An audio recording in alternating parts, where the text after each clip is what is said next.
તો વેરાવળમાં પ્રદૂષણ ફેલાવતી હોસ્પિટલ સામે કાર્યવાહી। અલીફ હોસ્પિટલને જીપીસીબી દ્વારા ક્લોઝર નોટિસ ફટકારવામાં આવી છે। જાહેરમાં મેડિકલ બાયોવેસ્ટ ફેંકતા ક્લોઝર નોટિસ છે, તો તાકીદ છતાં જાહેરમાં મેડિકલ વેસ્ટ નાખતા કાર્યવાહી કરવામાં આવી છે।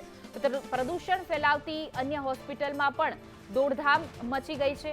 અફરાતફરીનો માહોલ, કારણ કે વેરાવળમાં જે રીતે હોસ્પિટલમાં જાહેરમાં મેડિકલ વેસ્ટ ફેંકતી હતી તે હોસ્પિટલ સામે કાર્યવાહી કરવામાં આવી છે। જીપીસીબીએ નોટિસ ફટકારી છે। હોસ્પિટલ દ્વારા મેડિકલ બાયો વેસ્ટ છે તે જાહેરમાં ફેંકવામાં આવ્યો હતો। જિલ્લા કલેક્ટર સહિતે કાર્યવાહી હાથ ધરી છે। હોસ્પિટલને તાકીદ છતાં મેડિકલ વેસ્ટ જાહેરમાં ફેંક્યો હતો, જેને લઈને નોટિસ ફટકારવામાં આવી છે।